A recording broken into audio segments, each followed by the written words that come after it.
including secularism, pluralism, freedom of expression, and women's rights. Please join me in extending a warm welcome to Dr. Shashi Tharoor. Thank you for those kind words, and good evening to everybody. We are running very late, so I'm going to slightly abbreviate my remarks. Manuel wants me to speak for half an hour. I don't think I'm going to last that long, but I will try and address some of the themes I wanted to share with you all today. But first, let me express my satisfaction of being with you all, and particularly in such distinguished company. I won't say a word about everybody here because I haven't had the privilege of knowing everyone, but those I've known and known of, I'm particularly happy to see here. Justice Ravi Kumar, he doesn't know me, but I first heard of him because of a very famous and courageous thing he did when he was a Kerala High Court judge. When he publicly exposed people who were litigating before him for having sent a lawyer to his home to try and influence a judgment. Sadly, at a time when we hear so much about the lack of integrity in so many of our professions, including the judiciary, to have a judge who said they tried to influence me and expose them publicly, that took a lot of courage and integrity. And I think it was a great honor for us that he is one of the few Malayalees who has made it to the Supreme Court of India, and he has retired this year, but thank you, sir, for your service to the nation. Alphonse, we all know, I've known him since I was at the United Nations, not initially because of anything he wanted. He came with his son, who was doing an art exhibition at the UN, and I was able to help organize that. And I got to know Alphonse very well. He had acquired a certain amount of fame also for an act of integrity when he beat Yogi Adityanath to the bulldozer business here in Delhi as the DDA commissioner when he demolished a number of illegal constructions. He's always been a man of courage and conviction, and he's now become a motivational writer and speaker as well, and I'm very pleased to express appreciation for that. Nidhi Walson absolutely has done remarkable work. I have, it is true, not read the full book, but he had shown me the book before and I'd had a chance to dip into it. Remarkable story of fighting the odds, fighting cancer, and then coming up with not only a determination to defeat the illness, but to take his body where even fit people, healthy people, are not easily able to go. So congratulations for being able to do that as well. And of course, our birthday boy, Thomas. I have a slight variation on your story about the 5 Malayalees. Mine is slightly different. One Malayali is a kaviyana. Two Malayali is a tarkamana. Three Malayali is a Malayali Association. 4 Malayali is a 2 Malayali Association. That's the World Malayali Council in the Kathanya. That's Manuel Kilkamindi. Manuel knows why. I would have been in the Mumbai. Legal notice and good kitty Ningalaka illegitimate Ningal function to Pangadikar. So I have taken the view that since I am a guest, I am going to attend anyway. I am not taking on any formal responsibilities, but I feel sorry that we can't, as Malayalees, keep ourselves united and work in a constructive way. That's another matter. But anyway, I had really looked forward to celebrating with you Easter-Vishu and Eid al-Fitr, because the fact is that these festivals were all bound up next to each other in a 10 or 12 day period this year that was really very, very special, and they are also bound up in our hearts. Their proximity has given us reason to feel joy, but I understand and fully appreciate why the World Malayali Council decided that a celebration was not appropriate at this time, and instead we all stand in solidarity and salute the nation, the soldiers who have given themselves, given their all to keep us all safe. And even as we stand under the flag, we can rejoice a little bit at the ceasefire that was decided yesterday. It was violated last night. I'm just hoping and praying that the tenuous peace that we have seen today will hold overnight. Because if we have a couple more days of peace, I think we'll now settle down once again to the normal, which is not a happy normal. It's a normal full of tension and bristling hostility across the border, but at least we should not be firing at each other and killing our people. It's a very sad situation that we had to confront what we had to confront. I won't repeat all the very sensible things that have already been said by earlier speakers, and Alphonse in particular addressed the issue very, very clearly. I will just say that at this time, I think we're all united as Indians and as Malayalis. I have often said that Malayalees contribute so much to the nation. We are everywhere. There is no corner of India where you won't find a Malayali. And at the same time, there is also very much that sense of spirit and patriotism that animates all of us wherever we are. So here we are, martyred Malayalees in Delhi, and I think a beautifully sung patriotic song by Devika, where is she? She sang very, very well done, extremely well done. When she reminded us of those immortal words of Lata Mangeshkar, well, not her words, but her singing, very beautifully did justice to Mere Watan Ki Logo. And I would say that it was a song that used to move Jawaharlal Nehru to tears. So here, 6 decades later, to hear it again is deeply moving and inspiring. I think in many ways this gathering is a right occasion to pay homage to the spirit of Kerala, the values of peace, of pluralism, of progress and of passion for peace, which in many ways one can argue have galvanized the Malayali mind and in many ways contributed to the spirit of our state. We have in many ways made so many contributions to the nation and to the world, all sorts of fields, from engineering to medicine, from politics to the fine arts. And having been a martyred Malayali myself for a very long time, my parents were both born in villages in Kerala, but I was born in London, brought up in Bombay, high school in Calcutta, college in Delhi, studied in the US, went off to serve the United Nations in Geneva, in Singapore, in New York. So for me, Kerala was an idea. It was an idea that had been instilled in me by my parents' habit of taking the children home every year for vacations. So every year I would go to Kerala as a child growing up, and that too to villages in Kerala, not to urban life. So I grew up in many ways in this paradox of being, on the one hand, a child of the city, but on the other hand, reminded that I was rooted in the village in Kerala. And that is the background that I was able to bring when I first came back to India and was invited to enter politics. I thought in many ways that I would be safer representing an urban constituency because I thought that those are the people who might have read my books or read them in translation anyway, or would know who I was or whatever. And so I asked for and was privileged to be given the opportunity to represent the capital, Thiruvananthapuram. But I will tell you that I've been prevailing by and large on rural votes. The city elites are not the ones who have been backing me in my own constituency. It's the ordinary simple people who've seen the sincerity of my efforts to do work for them and for the development of my constituency. And I think that's extremely important. All of you in WMC are Malayalis working in very many different fields. You are trying to do what you can to advance, obviously, your own careers, but at the same time to keep up the Malayali spirit in cooperation with each other. And to my mind, I think it's extremely valuable that you have socio-cultural and professional programs. Today you announced a scholarship program. Congratulations, Benyon. And of course, the philanthropic initiatives, as well as recognizing business excellence and other activities. These are good things. These are all ways in which we can contribute towards taking the Malayali spirit forward, even as martyred Malayalis.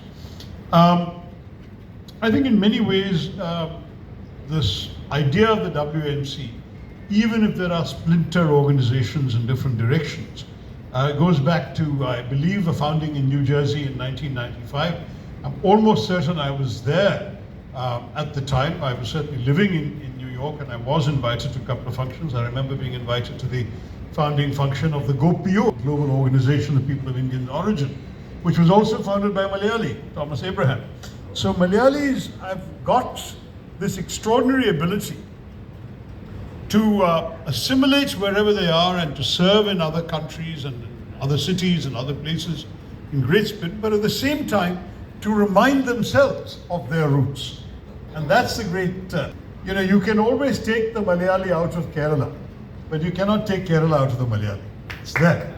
And you will always, in that sense, wherever you are, whether Subbu is going to Odisha or tomorrow, Valsan's posted somewhere else in some corner of our land, ultimately they will be taking that spirit of both Malayaliness and Indianness with them. And WMC, I understand, has 60 provinces in all the continents. And that's itself an indication of the global spirit.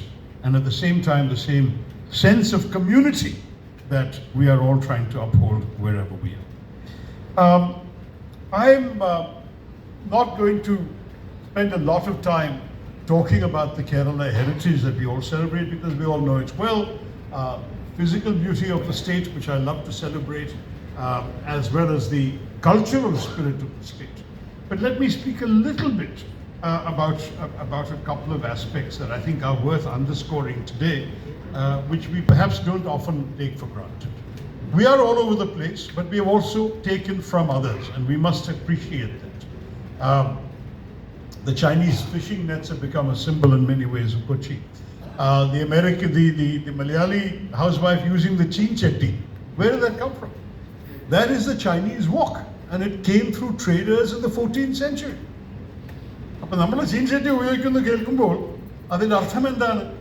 We have been open to external influences for that many centuries. Yep. So it's not just one-way traffic. I mean, I often I'm impressed by the fact, I remember going to Bahrain as minister, and being told by the Bahraini foreign minister that of the 700,000 population of Bahrain, the largest single ethnic group was not Bahrainis but Malayalis. That was the reality, because when the Gulf boom happened, our people were the quickest to go. Of course, there was another problem there. He also told me in this tiny country, there are 106 Indian associations. I said, what?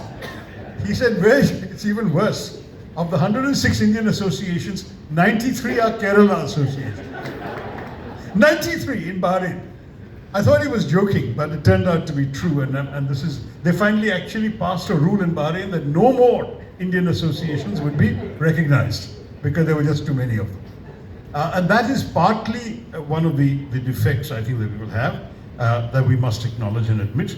But that openness at the same time was always there. I mean, the question of Keralites going outside Kerala looking for work, and often in very humble levels. Many of the Keralites who rose to the highest levels, including in Delhi, came from very humble backgrounds, often starting off their careers as stenographers, typists. In fact, at one point, there was a joke that Remington must be the name of a Malayali subcaste. Remington was a brand of typewriters that was very, very common all over India in those days. And everyone typing was apparently a Malayali. But at the same time, there's an entrepreneurial spirit we tend to deny. And that entrepreneurial spirit is also part of being a Malayali. I remember as a child when Neil Armstrong landed on the moon, my father's friends joking, oh, there must have been a Malayali there offering him chai. Because the spirit is we get everywhere. We get to every place. We are always there to do everything else. But think of all the great achievements. Think of VP Menon working alongside Sardar Patel to unite India together and knit the various princely states. We never had much of a worry about crossing the Black Water. We traveled. You'll be amused to know that there is a genetic study that has established that it is impossible to tell apart the DNA of the people of Oman and the people of coastal Kerala. The intermingling for 3,000 years has gone on. We are ethnically, genetically the same people. He said they speak Arabic and they have a different culture, and we speak Malayalam and we have a different culture. We eat different foods, we wear different clothes, but genetically, for 3,000 years we've been mixing each other. That's the kind of going back and forth that has taken place. And maybe longer than 3,000 years, but at least 3,000 recorded years we know about. Now, at the same time, it's widely accepted that Kerala has real problems with our economy, with our development, with our progress, or lack thereof. There's so much we're proud of. I've written about the Kerala model. You mentioned my book, India from Midnight to the Millennium, which was published in 1997. And even there I spoke of the Malayali miracle, because I found that the statistics proved that if you take almost all the indicators of human development, there was no difference between the United States and Kerala. You know, number of the literacy rate, Kerala was in fact slightly higher than the US.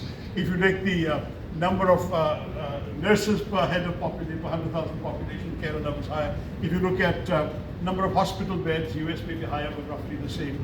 The number of newspapers per head of population, Kerala is higher. You go through all these indicators. Kerala has all the indicators of the United States.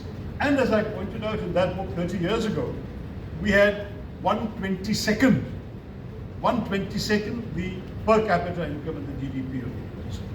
So without the kind of wealth and money they had, we had managed to create a society that had done all of this. And yet, there is so much more we need to do.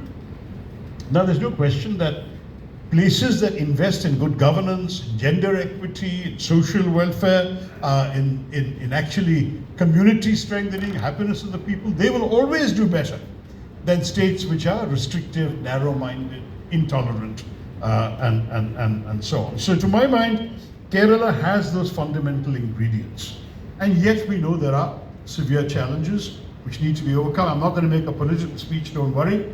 Even though Alphonse and I and different parties, we largely tend to agree with each other on many things, so I'm not going to worry about that. It's just that this is not the right forum. But I will say, especially with an election coming up next year, that the need for us to seriously examine for ourselves what we're doing right and what we're doing wrong, and what we need to do right so that future generations of young Malayalis can actually want to stay in the state. That is not a small matter. I'm constantly coming across young people who are anxious to flee Kerala at the first opportunity. The moment they graduate, they are out. They want to go to other states, other countries, anywhere, anything. And it's often unsustainable ways. There are parents taking loans to send their children abroad because the children haven't got the marks to get into the best colleges in India. So they'll go abroad using a loan, and then they won't be able to repay the loan. Every week in Kerala, I have parents coming to me weeping about loans they cannot repay, taken to educate children who then can't get jobs abroad. It's just a disaster, and we need to be able to create a Kerala where they can get the jobs at home, where we have to be much more friendly towards business, where we have to encourage investment, where we have to slash the over-regulation that's there in our state. It's deplorable. I myself have been a victim. It took me 2.5 years. I didn't pay anybody a penny, but it took me 2.5 years to get all the permissions done just to build my retirement home in my own constituency. But the fact is, that's the way things are. Kerala is somehow India's worst in many ways in terms of bureaucratic procedures. I remember at one time reading that I think to open a business in Singapore or the US, it took 3 days. In India, it took an average of 114 days. In Kerala, it took 236 days. Those were the figures just a couple of years ago. Now, of course, our government says they have got ease of doing business and you can open a business in 10 minutes in Kerala. Maybe in 1 or 2 sectors in 1 or 2 places, possibly that's true. But we need to do that much more right across the board. There have been wonderful, wonderful transformations, as I've talked about, but there are very many more things that we need to do right. We've got some things we can be proud of. The literacy rate of Malayali women of every religion. It's really remarkable. There is no difference between a boy and a girl when it comes to literacy. There is no difference between a Muslim girl and a Hindu boy when it comes to literacy. There is no state in India that can say that except Kerala. We have been able to keep these figures going remarkably well. A girl born in Kerala can expect to live 20 years longer than one born in UP. And she can expect to make important decisions in her life that her counterpart in UP will not be able to do. To attend college, to choose a profession, to do what others might consider men's work, to inherit property, all of this is something that she can take for granted. And these are things that we can be proud of. Also the fact that Malayali women have a lower birth rate than Chinese women, which is really quite astonishing. We didn't have a census in 2021, but if we'd had a census, we would discover that Kerala would be the first state in India to have lost population since 2011. I can guarantee you that. All the statistics suggest that we will turn out to have lost population. And the following census, 2031, will probably show Andhra Pradesh following us too. But the south is ahead in curbing population. And this is why we've got all these political issues now of who is going to do what when it comes to representation in the Lok Sabha, but that again is something we'll talk about, I'm sure, at some other time. Now, we have progress in all of these areas. We can talk about zero hunger in Kerala. We can talk about quality school education, which is by and large true. We have got good rankings in climate action, gender equality, and now increasingly in infrastructure, especially with the highways that have come around in recent years. But there's much more we need to do. And I would argue that one of the things we really need to do we have to make sure that the startup ecosystem that the state government is boasting about really does work. I can see many of you getting restless. I will abbreviate this, I promise you. But what I also want to say is that it's extremely important that in addition to doing startups, we in Kerala should be able to focus on our own strengths, and what we've got is a fair amount of brain power, which we're not necessarily applying to the latest technologies. If we can now manage to get things into ideating and innovating in deep tech, building startups in AI, in machine learning, in quantum computing, we have the brain power to do that. What we don't have is, unfortunately, the academic infrastructure to enable it. I think we can create that with the right amount of, the right kind of approach. We can attract people who bring in the resources to make that possible. And I do believe that just as that Keralite might have had that Chaya Kada on the moon, so also we must do more to encourage entrepreneurship and innovation in Kerala. Otherwise, we will ourselves find that our hopes of becoming one day a science and technology driven services powerhouse will simply not be fulfilled. Now, we can leap into the future with ambition, with positivity, and I'm very, very convinced about that. Again, I think it was Alphonse who mentioned the Vizhinjam seaport, and I think it's worth talking about. It happened very soon after Vishu.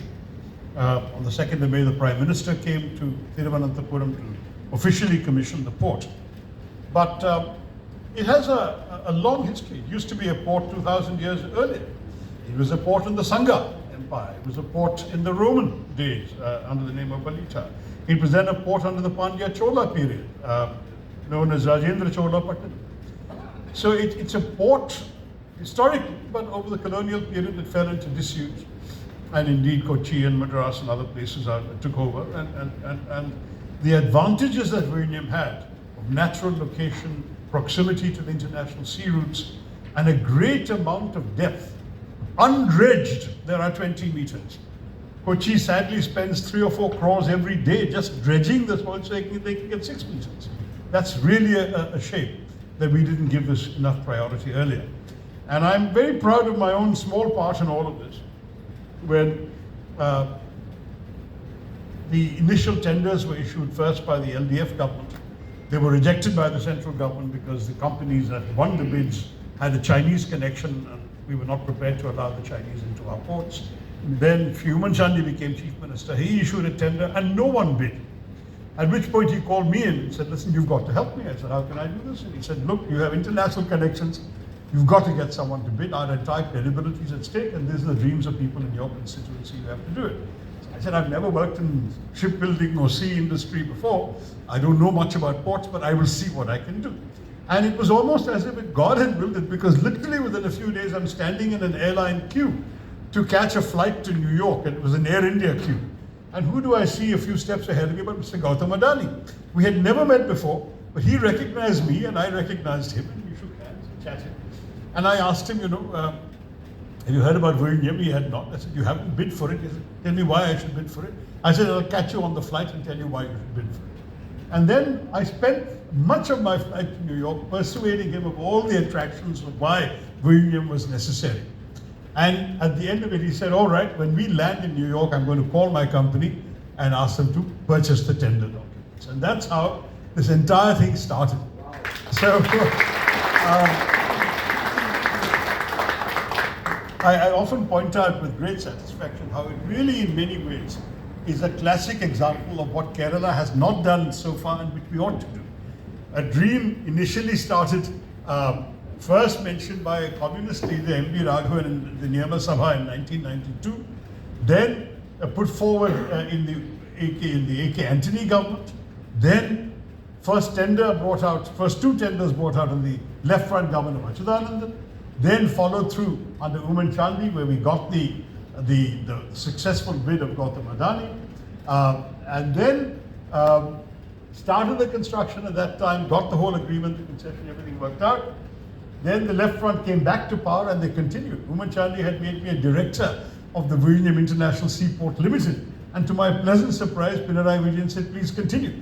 So I am today the longest serving director of the Vizhinjam port.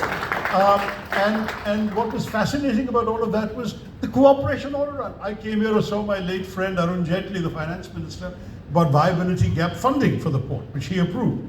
And now finally, with all these parties involved, the commissioning is being done by a BJP Prime Minister in the center.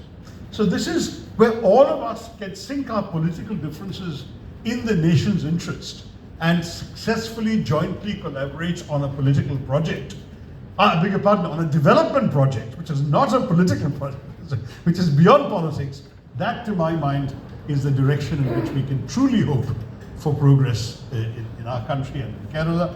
I'd like to see more of that happening, and I'm really, really hopeful that tomorrow's Kerala can truly look beyond some of the petty issues that divide us.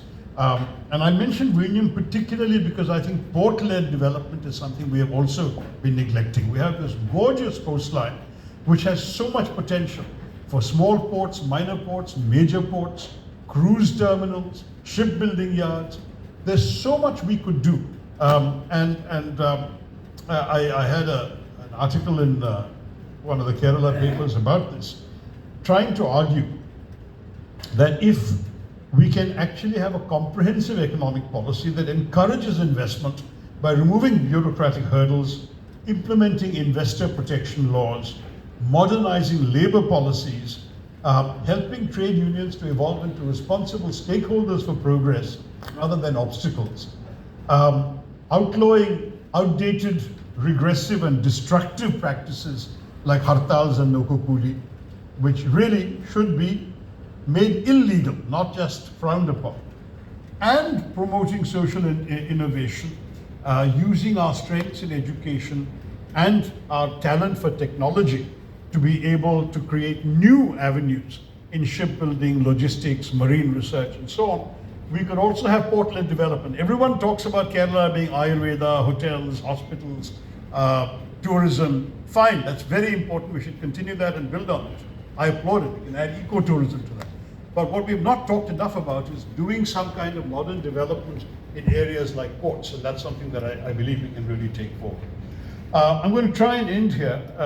I do want to say, Malayalam samsarichilla, English samsarichilla, but don't forget that even Tuncha, the Eithachan, who modernized the Malayalam language, had to overcome formidable odds to master the language. He was denied access as a Chakala Nair. He was not even allowed, for example, to study many of the sacred texts. And he had to study the Vedas, the Upanishads, and so on and so forth. And he modernized Malayalam like that. So you can say that my being a Marinaran Malayali and having grown up outside Kerala, without an opportunity to ever become literate in the language, I always boast that I'm Kerala's sole surviving illiterate.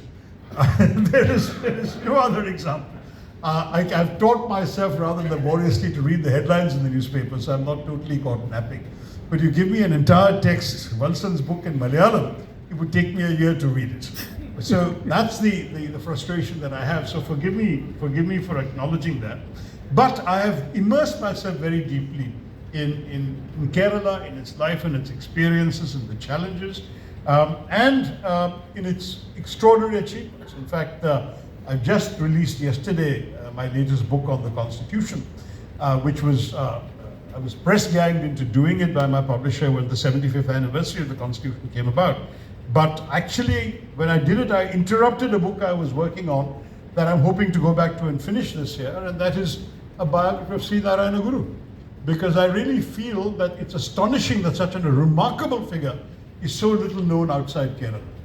And I wanted to try and write something that would bring him make him more accessible to Indians outside the state, and I'm certainly going to try and do that in a way that demystifies some of these things, but also explains the importance of his teachings, his philosophies, and his social reforms to the rest of India.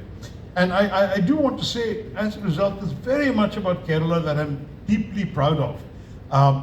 I just feel that we can neither afford to be complacent about what we've achieved so far, nor to be in despair about the many things that aren't working.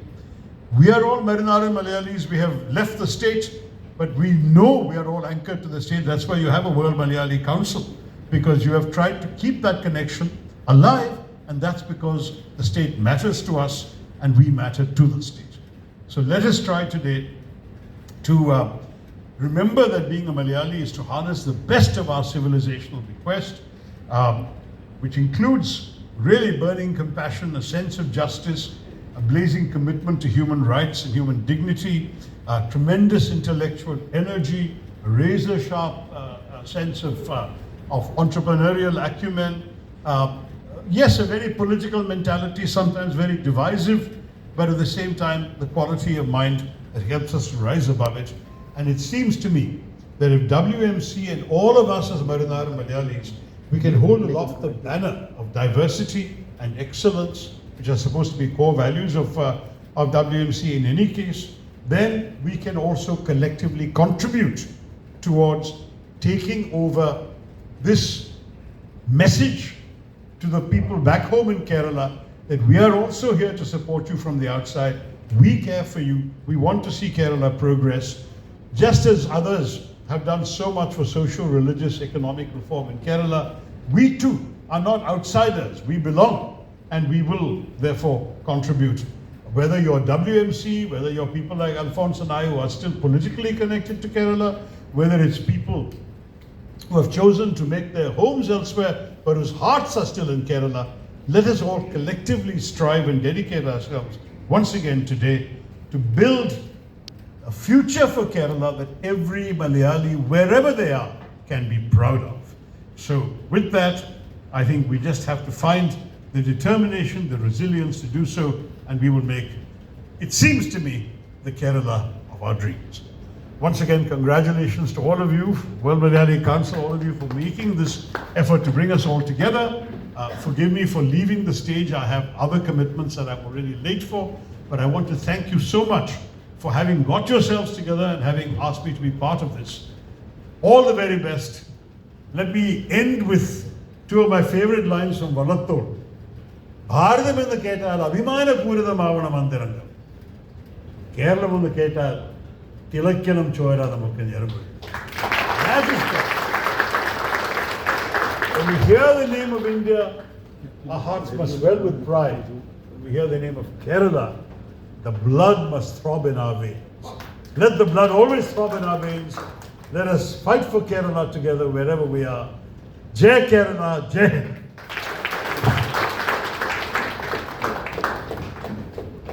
Thank you so much, Dr. Shashi Tharoor, for that wonderful address. Only you could decode the Malayali mind with such wit and precision. Your keen and insightful observations about Malayalis were both thought-provoking and deeply resonant, a reflection of your deep understanding of Kerala spirit. I must add, sir, your latest book, Our Living Constitution, which you mentioned, was launched yesterday at the Prime Minister's Museum. I believe would be a significant contribution to our understanding of India's constitutional framework. And my heartiest congratulations for your latest book, sir. It is my pleasure to request